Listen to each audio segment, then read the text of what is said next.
د نن ورځې درې ورستی او تازه خبرونه د سلام په وړاندې کولو سره یو ځل بیا درته یو نوی ویډیو ته ښه راغلاست وایم.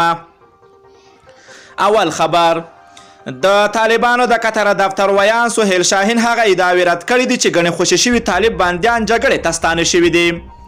شاهین وایي راخلاص شوي بندیانو ته هدایت شوی چې پر خپلو کورونو کې اوسیږي او د جګړې ډګر ته ولاړ نه شي او هغوی پرې کلک عمل کړی ده. دوهم خبر خلیلزاد د افغان سولې لپاره یو ځل بیا سفرونه پیل کړل.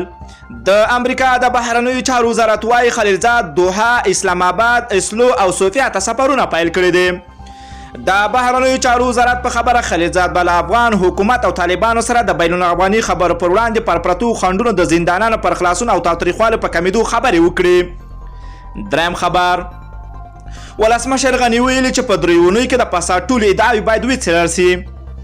ولسمشر غني وایي هغه کسان به عدلي او قضایي ارګانونو ته تعقیب سره مخ شي چې د کرونا لپاره په ځانګړې شوې بودیجه او مالي لګښتونو کې د فساد کړی ده.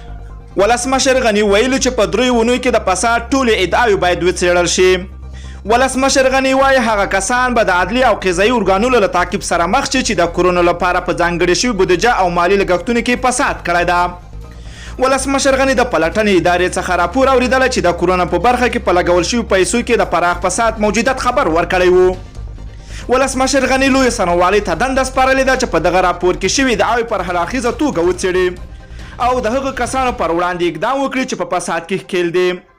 هغه ویلي د فساد پر وړاندې مبارزه لومړیتوب دی او ټول هغه راپورونه به وڅېړل شي چې د کرونا ضد مبارزه کې د فساد موجودیت په اړه ورکړل شوي دي. ولسمشر له لوی څارنوالۍ او نورو اړوند ارګانونو وغوښتل چې د پلټنې ادارې راپور سره سم دي تورن کسان تعقیب او خپلې پلټنې دي بشپړې کړي او په راتلونکو درې اونیو کې د خپلو کړنو راپور ولسمشر ماڼۍ ته وسپاري. له ټولو دوستانو نه مننه کوم چې ویډیو مو راسره تر پایه ولیدله. که چیرته تاسو هم خواږه نظرونه لرئ نو حتما یې راسره په کمنټ کې ولیکئ.